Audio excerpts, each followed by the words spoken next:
Hello everyone, my self Preeti, HOD bio of Kota classes.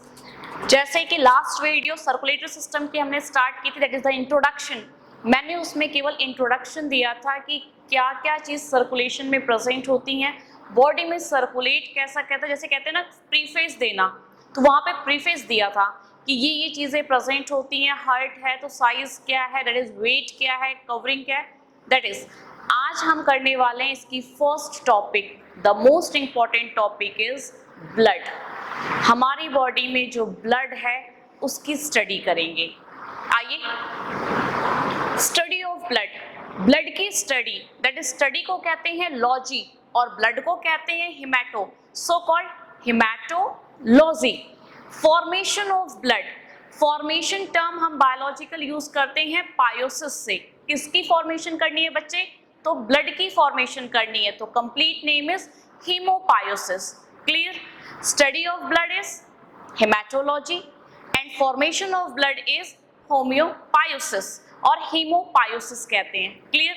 अब आते हैं, it is the example of, देखो बच्चे जब हम ये ब्लड पढ़ना स्टार्ट करते हैं तो ये बॉडी फ्लूइड एंड सर्कुलेशन की टॉपिक है, plus it is a type of connective tissue. Connective tissue का भी एग्जाम्पल कहा जाता है, तो कहते हैं it is the example of soft connective tissue. ये सॉफ्ट कनेक्टिव टिश्यू का एग्जाम्पल है। It is warmer than body temperature, heavier than water, plus alkaline in nature. बच्चे एल्कलाइन इन नेचर का मतलब है अराउंड 7.4 pH इसमें प्रेजेंट होता है। आगे बढ़ते हैं, कलर ऑफ ब्लड इज, ये तो सबको पता है खून का रंग लाल होता है, तो ऐसा नहीं है कि केवल रेड इन कलर होता है। अदर ऑर्गेनिज्म की अगर हम बात करते हैं, एग्जांपल मैं लेती हूँ क्रस्टेशियंस। ऑर्थोपोडा में क्रस्टेशियंस होते हैं, उनमें होता है ब्लूइश कलर ब्लड, नीले रंग का। तो bluish colour blood is due to, किसकी वजह से? तो कहते हैं presence of haemocyanin pigment. Clear? किसी का ग्रीन कलर का होता है, किसी का ब्लू होता है, किसी का रेड होता है, कोई कोई कलरलेस ब्लड भी होते हैं। फॉर एग्जांपल कॉकरोच की बात करते हैं, हीमोलिम्फ कलरलेस ब्लड कहते हैं। क्लियर? तो हमारे पास देख रहे हैं रेड कलर का ब्लड है, it is colour due to presence of iron, Fe2+ की वजह से होता है। क्लियर? अब ब्लड की एनालिसिस करते हैं। ब्लड की एनालिसिस करने का मतलब है ब्लड वॉल्यूम को टेस्ट आउट करेंगे बच्चे, तो test is named as haematocrit test. Blood की रेशियो चेक करने के लिए एक तरह का ब्लड सैंपलिंग टेस्ट कहलाता है haematocrit test. The test tube is known as Wintrobe haematocrit test tube कहते हैं। इस टेस्ट ट्यूब के थ्रू हम ब्लड की एनालिसिस करेंगे। टेस्ट ट्यूब लिया, ब्लड फिल्ड किया, 4 से 5 घंटे के लिए उसको छोड़ दिया। क्लियर? जब 4 से 5 घंटे बाद हमने देखा तो देखा क्या कि ऊपर लिक्विड पार्ट है और नीचे हमारे प्रेजेंट है solid part. Liquid part is about 55% and solid part is about 45%। जो लिक्विड पार्ट था उसे बोला गया ब्लड प्लाज्मा और जो सॉलिड पार्ट था it is named as blood corpuscles. Clear? Blood corpuscles mainly 3 types, RBC, WBC, platelets. RBC को आप रेड ब्लड सेल या फिर इरेथ्रोसाइट कह सकते हैं। WBC is known as white blood cell या फिर इसे हम ल्यूकोसाइट कहते हैं। And last is blood platelets जिसे हम थ्रोम्बोसाइट कहते हैं। अब चलते हैं, हम इसके एक एक स्टेप बाय स्टेप पढ़ाई करेंगे। तो हमारा पहला टॉपिक है blood plasma. Blood plasma is divided into 2 parts. Maximum part is 92% हमारी बॉडी में क्या प्रेजेंट होता है प्लाज्मा में? वाटर। रिमेनिंग 8% जो है दैट इज सॉलिड पार्ट और अदर कंटेंट कहते हैं। बच्चे ये क्या कंटेंट करता है? तो हम कहते हैं it contain organic, inorganic, gases and hormones. इतनी चीजें ये कंटेन करता है। अब एक एक को पढ़ते हैं। फर्स्ट इज मैंने लिखा है इनऑर्गेनिक। इनऑर्गेनिक में क्या प्रेजेंट होता है? तो कहते हैं in the form of ions and salts. Blood के अंदर जो आयंस और सॉल्ट्स होते हैं वो इनऑर्गेनिक फॉर्म में, ions is about Na+, K+, Ca2+, salt इन्हीं का combined form NaCl, KCl, even NaHCO3, sodium bicarbonate. बच्चे ये कहाँ से बना? इसके लिए लॉजिकल लाइंस है। जब हम इंस्पायर्ड कर लेते हैं O2 को अंदर लेते हैं, अंदर का मतलब है इनहेल किया, ये ब्लड लंग्स से ब्लड के पास पहुंचा, ब्लड से सेल के पास पहुंचा। क्लियर? फिर एक्सलेशन के लिए जब ये वापस CO2 चलता है, जब हमारा एक सेल के पास ऑक्सीजन पहुंच गया तो वहां पे ऑक्सीडाइज करके ये CO2 में कन्वर्ट होता है। जब CO2 हमारे RBC में आता है तो वो वाटर से रिएक्ट करता है। तो H2O is react with CO2 किसकी प्रेजेंस में? Carbonic anhydrase. कार्बोनिक एनहाइड्रेस की प्रेजेंस में ये रिएक्ट करते हैं formation of H2CO3। I mention that in RBC ये प्रोसेस चल रही है। H2CO3 डिसोसिएट किया और क्या बन गया?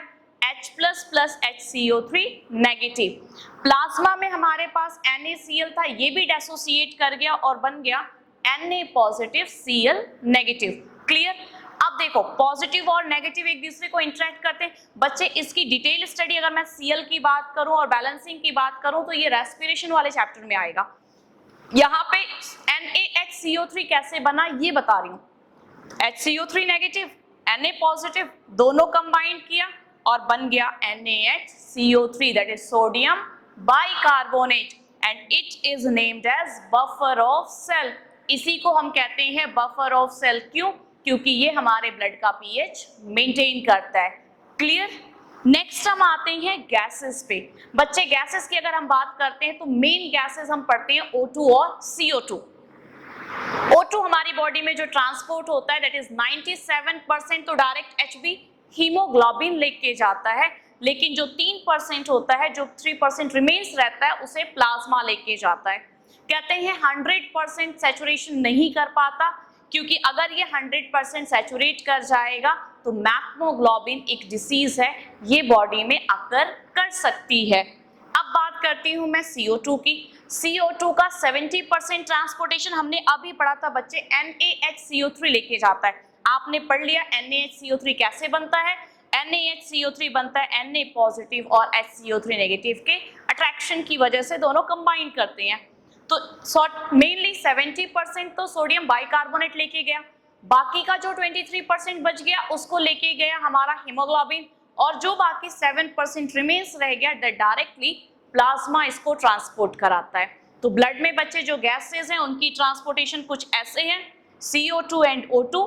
O2 is transported by 97% HB and 3% plasma and remains अगर मैं बात करूं तो CO2 में 70% NaHCO3, 23 remains रह गया, ये बदले के गया हीमोग्लोबिन, और बाकी का जो 7% रह गया उसको लेके गया प्लाज्मा। क्लियर? अब मैं थर्ड स्टेप पे पहुंचती हूँ, हार्मोन्स पे। बच्चे हार्मोन्स हमारा लास्ट चैप्टर केमिकल कोऑर्डिनेशन है, वहां पे आपको डायरेक्टली पढ़ना है, लेकिन यहाँ पे कहते हैं जो डायरेक्टली ब्लड में पास कर जाए through ductless gland. Ductless gland that is endocrine gland को कहते हैं, क्योंकि exocrine is named as duct gland और एंडोक्राइन को कहते हैं डक्टलेस। ये डायरेक्टली हार्मोन्स को पॉर कर देते हैं ब्लड के अंदर। क्लियर हुआ? तो ये इसकी डिटेल स्टडी आपकी केमिकल कोऑर्डिनेशन में है, बाकी जहां हार्मोन्स की जरूरत पड़ेगी वहां पे आपको ब्रीफली डिस्क्राइब करेंगे। अब हम इसके लास्ट और इंपॉर्टेंट पार्ट पे चलते हैं that is named as organic part, जो प्लाज्मा का मेन पार्ट कहलाता है ऑर्गेनिक। देखिए ऑर्गेनिक पार्ट अभी हमने पीछे पढ़ा था इनऑर्गेनिक, गैसेस, हार्मोन्स। अब बारी आती है हमारे ऑर्गेनिक की। ऑर्गेनिक पार्ट क्या क्या कंटेन करता है? तो कहते हैं organic contain carbohydrate, fat, protein. अब इसमें बात आती है कार्बोहाइड्रेट किस फॉर्म में। बच्चे कभी ध्यान दिया है, अगर हमने कार्बोहाइड्रेट का कोई चीज खाया, मान लो ब्रेड खाया या फिर आपने पोटैटो ले लियो, पोटैटो खाया, तो खाते ही क्या वो ब्लड में पोटैटो पोटैटो घूमेगा? नहीं। जब हम खाएंगे तो सीधे ब्लड के स्टमक में जाएगा, स्टमक में फिर वो डाइजेशन की प्रोसेस पे जाएगा, फिर स्मॉल इंटेस्टाइन पे जाएगा, देन एब्जॉर्ब करेगा, आफ्टर एब्जॉर्प्शन ये ब्लड में पहुंचेगा। तो सोचिए कोई चीज हमने कंटेंट लिया दैट इज पॉलीसैकेराइड और स्टार्च लिया, तो वो चीज सबसे मिनिमम में क्या बनता है? तो कहते हैं मोनोसैकेराइड्स। दैट इज कार्बोहाइड्रेट हमारे ब्लड में किस फॉर्म में मिलेगा? In the form of glucose. ठीक है, ऐसे ही अब हम बात करते हैं फैट की। अगर हम कोई लिपिडल चीज, लिपिड कंटेंट खाते हैं तो वो किस फॉर्म में मिलेगा? In the form of cholesterol. अब प्रोटीन की बारी। प्रोटीन में अगर हम इंटेक करते हैं तो प्रोटीनेशियस चीजें ब्लड में किस फॉर्म में मिलेंगी? तो first is albumin, prothrombin, fibrinogen, globulin and immunoglobulin. तो इंडिविजुअल एक एक करके हम इसमें पढ़ाई करते हैं। तो फर्स्ट आता है एल्ब्यूमिन प्रोटीन। कहते हैं एल्ब्यूमिन प्रोटीन जो है बच्चे वो प्रोड्यूस्ड और सिंथेसाइज्ड कौन कराता है, तो हमारा लीवर कराता है। लीवर को आप जानते हैं, liver is master lab of our body. Liver हमारे बॉडी का मास्टर लैब है, बहुत सारे फंक्शंस ये कंडक्ट कराता है। बात आती है एल्ब्यूमिन प्रोटीन क्या करता है, it maintain BCOP। Full form of BCOP is blood colloidal osmotic pressure. इसे कहते हैं ब्लड कोलॉइडल ऑस्मोटिक प्रेशर, जो कि अगर मैं आपसे याद दिलाऊं तो जब हम किडनी में जाते हैं और किडनी की जब हम यूरिन फॉर्मेशन की फिजियोलॉजी पढ़ते हैं तो वहां पे आता है व्हाट इज अल्ट्रा फिल्ट्रेशन। तो अल्ट्रा फिल्ट्रेशन में हमारे प्रेशर्स आते हैं GHP, BCOP, CHP। तो वही BCOP that is blood colloidal osmotic pressure को मेंटेन कराने का काम कौन करता है, एल्ब्यूमिन प्रोटीन। नेक्स्ट प्रोटीन का नाम है प्रोथ्रोम्बिन एंड फाइब्रिनोजेन। बच्चे ये हमारी बॉडी में इनएक्टिव फॉर्म में प्रेजेंट होता है और इसको एक्टिवेट कौन कराता है, तो हम कहते हैं activate by liver cell. Liver cell इनको एक्टिवेट कराती हैं। इसके अलावा विटामिन के इज एसेंशियल बात करते हैं, काम क्या करते हैं, it mainly help in blood clotting, blood clot कराने में ये हेल्प कराते हैं। ग्लोब्यूलिन प्रोटीन बॉडी में एंटीबॉडीज प्रोडक्शन के लिए आता है। Next is IG। IG बहुत इंपॉर्टेंट है, ये आपके अगर मैं +2 में जाऊं तो +2 में ह्यूमन हेल्थ एंड डिसीज पढ़ेंगे तो वहां पे इम्यूनोग्लोबुलिन दैट इज एंटीबॉडी और उसके स्ट्रक्चर्स पढ़ते हैं। वहीं से ये इम्यूनोग्लोबुलिन दैट इज IG ले रखा है मैंने। IG mainly 5 types, IgG, IgM, IgA, IgD and IgE। First IgG, अगर हम टोटल सीरम प्रोटीन की बात करें तो 80%, 75 to 80% is IgG, 6 to 10% that is IgM, 10 to 15% is IgA, remaining is IgD and very least in amount is IgE। अब इनका नाम IG for immunoglobulin, G for gamma heavy chain. जब हम antibody का स्ट्रक्चर बनाते हैं तो इट इज मेनली, अगर हम देखते हैं तो ऐसे वाई शेप स्ट्रक्चर दिखाई देता है मेरे बच्चे, ये ऐसे दिखाई देता है और ये ऊपर रह गया लाइट चेन और नीचे वाली बात की जाती है हैवी चेन। नीट के पेपर में यही आया था कि both chains are joint together by, both chains are joint together by, तो यहाँ पे डाइसल्फाइड बॉन्ड आंसर आता है। तो मैं यही बात कर रही थी, G for gamma heavy chain, M for mu heavy chain, A किस लिए यूज किया that is alpha heavy chain, IgD को हम IgB for basophil heavy chain के लिए भी कहते हैं and E for epsilon heavy chain. ये इनकी नेमिंग थी। अब इनका स्ट्रक्चर कैसा दिखेगा, IgG इज मोनोमेरिक, मोनोमेरिक मतलब a single structure should be appeared.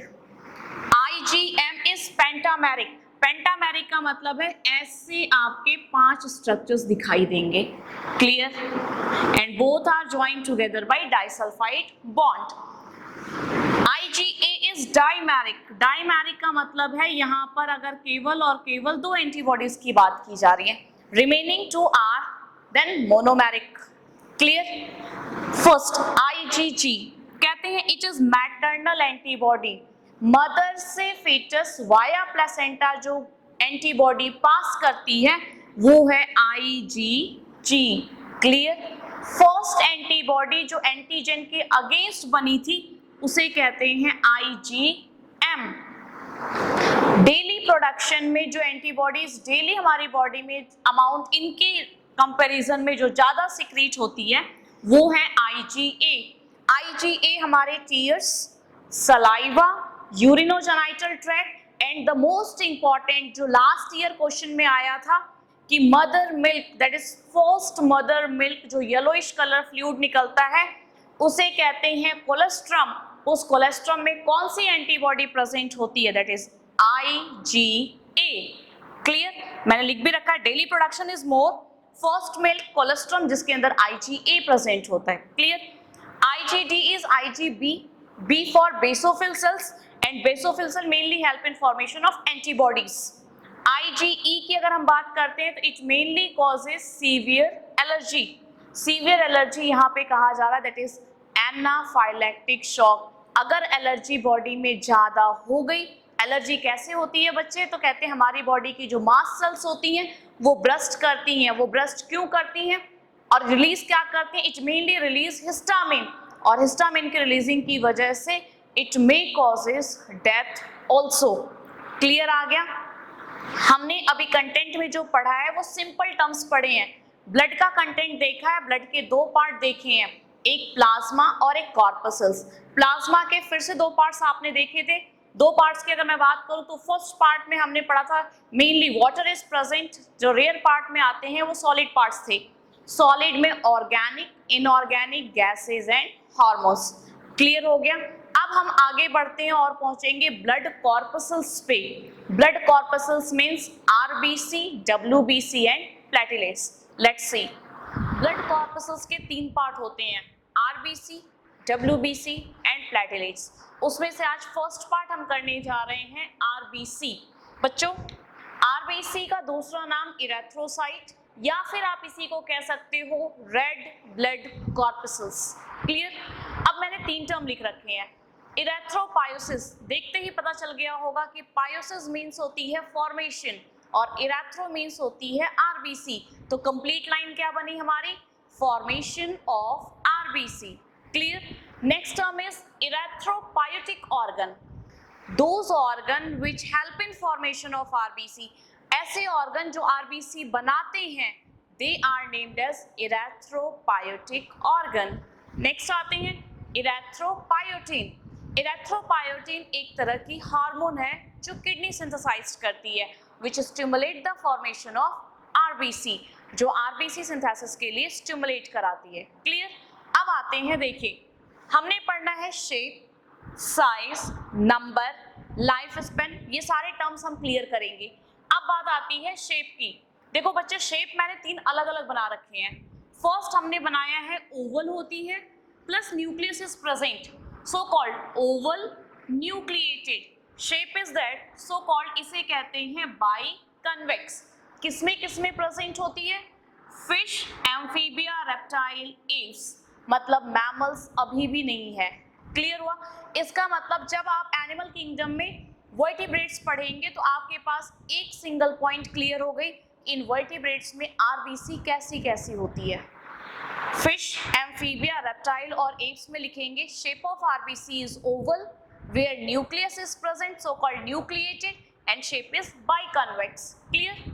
Second आते हैं, ओवल तो दिख रही है but enucleated, that means absence of nucleus, and biconcave, shape change कर गई। अब ये किस में प्रेजेंट होता है, it is found in mammals. सारे मैमल्स की अगर हम बात करेंगे तो हमारे में ओवल होती है, इन्यूक्लिएटेड होती है, बाइकन्वेक्स प्लस, लेकिन एक्सेप्शन साथ होता है बच्चे। एक्सेप्शन में कहता है कैमल और लेमा ऐसे मैमल्स हैं जिनमें आरबीसी, जिनकी आरबीसी के अंदर न्यूक्लियस भी प्रेजेंट होता है, they are biconvex, oval and nucleated structure. Clear. That is the exception, जिसको याद रखना है आपने। अभी भी हम ह्यूमन बींग्स इसमें नहीं आए हैं क्योंकि हम ह्यूमन बींग्स की होती है डम्बल शेप। अगर हम डम्बल शेप की बात करते हैं तो कहता है डम्बल शेप, आपका शेप कुछ ऐसा दिखाई देगा, enucleated, that is nucleus is absent and biconcave, shape biconcave पे चला जाएगा। Example is human beings. Note point पे हमने लिखा है nucleus disappear during reticulocyte stage. इसका मतलब आरबीसी के उसके एम्ब्रियोनिक जब वो बनता है तब तो उसके पास न्यूक्लियस होता है, लेकिन जैसे जैसे आरबीसी मैच्योर करता जाता है और मैच्योर करके वो अपने रेटिकुलोसाइट स्टेज पे पहुंचता है, उसके अंदर का न्यूक्लियस डिसअपीयर हो जाता है। कहते हैं in matured RBC cell organelles are also absent. Matured RBC में सेल ऑर्गेनल्स भी एब्सेंट होती हैं, ना माइटोकॉन्ड्रिया प्रेजेंट होता है। यहाँ पे कहता है ऐसा क्यों, तो इसके एब्सेंस होने का रीजन है कि जिस जगह पे न्यूक्लियस प्रेजेंट है, अगर न्यूक्लियस डिसअपीयर कर जाएगा तो इट कैन कैरी और एकोमोडेट मोर ऑक्सीजन, ये ऑक्सीजन कैरिंग कैपेसिटी अपनी इंक्रीज करा लेंगे। शेप के बाद हम आते हैं साइज पे। सबसे छोटी साइज 2.2 म्यू है और सबसे बड़ी साइज 70 to 80 म्यू है। सबसे छोटी साइज बोला जाता है मस्क डियर और सबसे बड़ी साइज एम्फीबिया के एम्फ्यूमा में होती है। क्लियर हुआ? हम ह्यूमन बींग्स की साइज होती है 7.4 म्यू। और अगर आपसे कोई पूछे मैमल्स में लार्जेस्ट आरबीसी किस में होगी, then example is elephant 9 to 11 mu आप कह सकते हैं। क्लियर हो गई? साइज की बात करते हैं, मस्क डियर में सबसे कम और एम्फीबिया की साइज सबसे बड़ी। बीच में हम ह्यूमन बींग 7.4 म्यू। हम मैमल्स में अगर आपसे लार्जेस्ट पूछा जाए बच्चे तो आप क्या कहोगे? एलिफेंट के पास लार्जेस्ट आरबीसी प्रेजेंट होती है। क्लियर? साइज के बाद मैं बात करूं तो लाइफ स्पेन, देखो अलग अलग ऑर्गेनिज्म में अलग अलग लाइफ स्पेन है, बट इन ह्यूमन बींग्स अगर हम बात करते हैं दैट इज 120 डेज, 120 दिन की इसकी लाइफ स्पेन होती है। इसके बाद ये डेथ कर जाती हैं और डेड आरबीसीज कहाँ पहुंचती हैं? तो वो स्प्लीन में पहुंचती हैं। नेक्स्ट हम स्प्लीन पे जाएंगे, लेकिन उससे पहले साइज के बाद नंबर की बारी। नॉर्मल एवरेज अमाउंट एनसीईआरटी के हिसाब से अगर आप देखते हैं तो 5 to 5.5 मिलियन, इतना तो क्यूबिक एमएम में प्रेजेंट होती है। लेकिन अगर मैं इनकी शेप और साइज की बात करूं, embryonic stage, childhood stage, adult and older one, तो एम्ब्रियोनिक की बात करेंगे तो एम्ब्रियो स्टेज में ज्यादा अमाउंट प्रेजेंट होती है, चाइल्डहुड स्टेज में उससे कम, एडल्ट की बात करें तो उससे और कम प्रेजेंट होगी, और ओल्डर वन की बात कर लें तो सबसे कम। इसका रीजन भी आगे दिया हुआ है। रीजन क्या है? आगे से बढ़ता चला गया, नीचे आते आते घट गया, कुछ तो ऐसा होगा।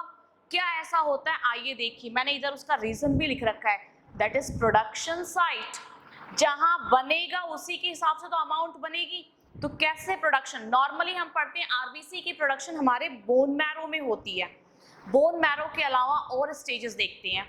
इन embryo it is the main part, ये आपको याद रखना है फर्स्ट पार्ट, कि एम्ब्रियो में जो बच्चा अभी बर्थ नहीं लिया है, अभी वो यूट्रस में है, उसमें सबसे पहले फर्स्ट आरबीसी फॉर्मेशन उसका यॉर्क सैक करवाता है।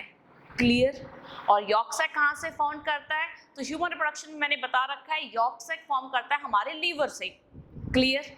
इसके अलावा बच्चों में और क्या पार्ट कहते हैं? Placenta, liver, spleen, bone marrow, kidney, all parts are participated in formation of RBC. सारे आरबीसी बनाने में हेल्प कराएंगे। लेकिन जब बच्चा बाहर आता है, उसका यॉर्क सैक उससे हट गया, इसका मतलब थोड़ी अमाउंट क्या हो गई? कम। बच्चा जब बड़ा हुआ तो एडल्ट स्टेज पे आया, और एडल्ट स्टेज पे कहते हैं only longer bone marrows help in formation of RBC. केवल लॉन्गर बोन मैरो बनाती हैं बच्चे। लॉन्गर बोन मैरो में मतलब हमारी लिम्स बनाएंगी, इसका मतलब आरबीसी की प्रोडक्शन और डिक्रीज हो गई। और लास्टली अगर मैं ओल्डर वन की बात करूं बच्चों, तो ओल्डर वन में केवल उनकी फ्लैट बोन्स बनाती हैं। तो फ्लैट बोन्स मतलब रिब्स एंड स्टर्नम बनाई, इसका मतलब अमाउंट ऑफ आरबीसी और कम हो गए। तो यही कंपैरिजन की वजह से यहाँ पे नंबर आपके कम लिखे हुए हैं। Is it clear? बिल्कुल क्लियर है। नंबर हमने इसलिए लिखे हैं क्योंकि प्रोडक्शन साइट ऐसी दिखाई दे रही है। अब प्रोडक्शन साइट के बाद बच्चों ये तो हमारा हो गया कंप्लीट। प्रोडक्शन साइट के बाद हम नेक्स्ट टॉपिक पे आते हैं। अभी मैंने कहा था लाइफ स्पेन 120 डेज सर्वाइव करता है, और 120 डेज के बाद ये क्या कर जाता है? डेथ करता है। डेथ करके कहाँ पहुंचेगा? तो ये स्प्लीन में पहुंचेगा। आइए हम स्प्लीन को देखते हैं। हमने भी बात की थी स्प्लीन की। स्प्लीन क्या है? तो कहते हैं spleen is known as blood bank of the body. Spleen हमारा blood bank of the body है, या फिर आप इसे कह सकते हैं graveyard of the body. Reason सुनो, कहते हैं स्प्लीन ब्लड को रिजर्व करके रखता है, so called blood bank of the body. Body में कहते हैं first blood bank of the body किसे कहते हैं? That is spleen. And second blood bank of the body is our master lab, liver को बुलाते हैं। ये नोट पॉइंट है, नोट करके रखेंगे। कहते हैं spleen is named as blood bank क्योंकि ये ब्लड को स्टोर करता है। स्टोर इसलिए करता है क्योंकि हमारी बॉडी में जो फिजियोलॉजिकल एक्टिविटीज के लिए अमाउंट इंक्रीज अप चाहिए, वो ये उसको उस टाइम पे प्रोवाइड कराएगा। It is also named as graveyard of the body. अपनी ही बॉडी में हम कह सकते हैं कब्र लेके चल रहे हैं। कब्र का मतलब यहाँ पर क्या है? ग्रेवयार्ड, जहाँ पे मुर्दों को लेके जाया जाता है। और वहाँ पे किसको लेके जाया जाता है? आरबीसी, डब्ल्यूबीसी, प्लेटलेट्स, इनकी लाइफ स्पेन है, वो लाइफ स्पेन जब कंप्लीट हो जाती है तो आफ्टर कंप्लीशन ये डेथ करती है। डेथ करने में जैसे हमारी लाइफ स्पेन खत्म हो जाएगी तो हम मरेंगे तो हमें भी उठा के कहीं ले जाया जाएगा, वैसे इनको भी ले जाते हैं। इनको उठा के कहाँ ले जाते हैं? स्प्लीन के अंदर। तो स्प्लीन फिल्ट्रेशन करता है, इस सो कॉल्ड, इसे क्या बुलाते हैं? Graveyard of the body. Clear? कहीं कहीं लिखा है पर डे 1% एंड पर डे 2%, इतना चलता है, वेरिएशन चलेगी। कहते हैं per day 2% of RBC product and destruct, कुछ बनती हैं कुछ बिगड़ती हैं। बिगड़ने का मतलब यहाँ पे डेथ बाई, जिसका टाइम लाइफ स्पेन पूरा हो चुका है वो डेथ कर जाएंगी, फिर नई वाली प्रोड्यूस करेंगी। प्रोडक्शन मैंने आपको बता दिया था, बोन मैरोज कराती हैं, लीवर, किडनी सारे पार्टिसिपेट करेंगे। ओके, अब बात आती है क्या बनता है, तो हम कहते हैं HB, that is haemoglobin, haem plus globulin protein. Haemoglobin एक कॉन्जुगेट प्रोटीन है। इस प्रोटीन में कहते हैं प्रोटीन, लिपिड और कार्बोहाइड्रेट के अमाउंट्स प्रेजेंट होते हैं। Higher amount of protein and lipid while least amount of carbohydrate. Clear? Haemoglobin जब डेसोसिएट करेगा बच्चे, क्वेश्चन ये आता है हीमोग्लोबिन अगर डेसोसिएट करता है तो पहला प्रोडक्ट क्या आएगा? आप अपने आप आंसर देंगे। Haemoglobin, haem is iron containing compound, globin is bilirubin and biliverdin, that is bile pigment बोला जाता है। तो पहले हीम टूटा, हीम के साथ आयरन निकला, आयरन इज Fe2+, मतलब आपका फर्स्ट आंसर होना चाहिए iron, that is iron and porphyrin contain compound. Iron that is किस फॉर्म में आरबीसी में प्रेजेंट है? Fe2+ के फॉर्म में प्रेजेंट है, क्योंकि अगर ये Fe3+ चला जाएगा तो मैंने लास्टली आपको बताया था मैथमोग्लोबिन डिसीज हो सकती है। अब इसमें हीम के कंटेंट पे आते हैं। कहते हैं 1 molecule of HB can carry 4 molecule of oxygen, एक HB का molecule 4 molecule of oxygen carry करता है, while 1 HB can carry only 1 molecule of CO2। Clear है? कहते हैं 1 ग्राम HB 1.34 ml of O2 transport कराता है। क्लियर? तो कहता है 100 ml ब्लड कितना कंटेन करता है, तो हम कहते हैं 100 ml it is about 14.5 something, हम 15 ग्राम मान के चलते हैं। कहते हैं 15 ग्राम HB इसके पास प्रेजेंट होती है। अब टोटल अमाउंट ऑफ ट्रांसपोर्टेशन, तो टोटल अमाउंट हमारी आती है 20 ml of O2 is transported. Clear? फिर से देखिए 1 HB can carry 4 molecule of oxygen, 1 HB can carry only 1 molecule of CO2। कहते हैं 1 gram of HB 1.34 ml of O2 transport कराती है, तो 100 ml ऑफ ब्लड कितना कंटेन करेगा HB, तो कहते हैं 15 ग्राम अमाउंट के कंटेन करता है। टोटल डिलीवरी की अगर हम बात करते हैं तो 20 ml ऑफ O2। क्लियर? अब इसका second part that is globin, जो कि बड़ा पार्ट माना गया, 95% इसे हम मानते हैं। कहते हैं it is composed of complete haemoglobin, HB को कहते हैं कंप्लीट हीमोग्लोबिन। हमारा जो है वो 4 पॉलीपेप्टाइडिक चेन ऑफ अमीनो एसिड का बना है। 4 पॉलीपेप्टाइडिक में 2 अल्फा और 2 बीटा, ऐसे तो टर्म यूज करें तो alpha, beta, gamma and delta chains are there, but simple terms 2 alpha and 2 beta chains are there which consist of 141 amino acid and 146 amino acid. Clear है? But an interesting fact is there. In embryo, बच्चों के पास 2 alpha और 2 gamma chain होती है। जब बच्चा birth लेने को होता है तो ये गामा जो होती है ये रिप्लेस करती है बीटा में। अगर ये गामा बीटा में रिप्लेस ना कर पाए तो बच्चे की HB डेसोसिएट कर जाती है। बच्चे की HB अगर डेसोसिएट कर गई तो बच्चे की HB डेसोसिएट का मतलब क्या है? हीमोग्लोबिन डेसोसिएट। हीमोग्लोबिन अगर डेसोसिएट करता है मेरे बच्चे तो कहते हैं हीम अलग और ग्लोबिन अलग। हीम के अलग होते ही अगर मैं बात करूं तो आयरन निकल गया, और आयरन अगर निकल गया तो बाइल पिगमेंट बॉडी में इंक्रीज करेगा। Bile pigment that is bilirubin and biliverdin, that is bile का कलर कैसा, तो मेन कलर हम बोलते हैं येलोइश इन कलर। तो बच्चे पे जब आयरन का कंटेंट कम हुआ इसका मतलब रेडनेस कम हो चुकी है और येलोइश कलर ज्यादा, it resemble the jaundice occurs in embryo और इन्फेंट, मतलब बच्चे में जॉइंटिस होने के चांसेस ज्यादा हैं। बच्चा पीला पड़ने लगेगा और जॉइंटिस हो सकती है। क्लियर आया? तो मतलब ये ध्यान देना हमारे पास 2 अल्फा और 2 बीटा चेन्स हैं, लेकिन एम्ब्रियो में 2 अल्फा और 2 gamma chain is there. Clear? Last structure की बात करते हैं। Globulin protein, haem is there, iron compound present होते हैं and 4 molecule of oxygen is binded. Percentage की बात करते हैं तो 14.5 ग्राम नॉर्मल एवरेज माना गया है। हम फीमेल्स की बात करते हैं तो कहते हैं 12 से अगर नीचे है तो अनीमिक कहलाएंगे, मेल में अगर 14 से नीचे है तो अनीमिक कहलाते हैं। तो कॉमन कंसीडरेशन हमारे लिए कुछ पॉइंट बना रखी है, इतना HB होना जरूरी है बॉडी में। तो मेल, फीमेल, चाइल्ड और एम्ब्रियो। एम्ब्रियो सीधी सी बात है, फिर से प्रोडक्शन साइट की अगर मैं बात करूं तो प्रोडक्शन साइट के हिसाब से उसमें प्रोडक्शन ज्यादा होती है, HB की अमाउंट भी उनके पास ज्यादा होगी।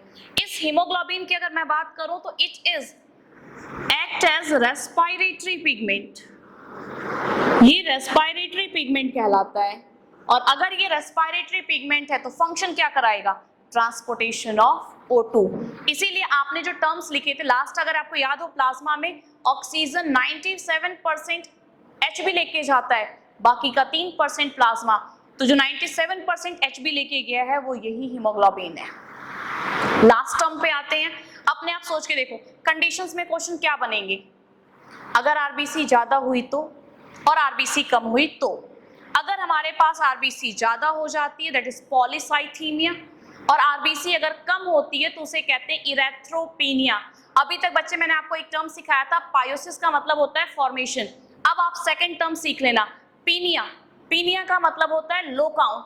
जिस नाम के पीछे अगर पीनिया लग गया हो तो उसे कहते हैं low count. Example thrombopenia, thrombo is platelets, penia का मतलब लो काउंट।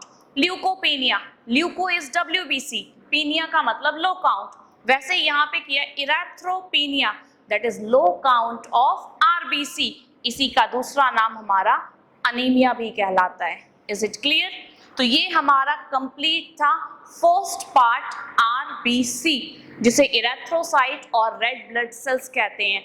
नेक्स्ट वीडियो में हम पढ़ेंगे WBCs and platelets. Clear? Thank you.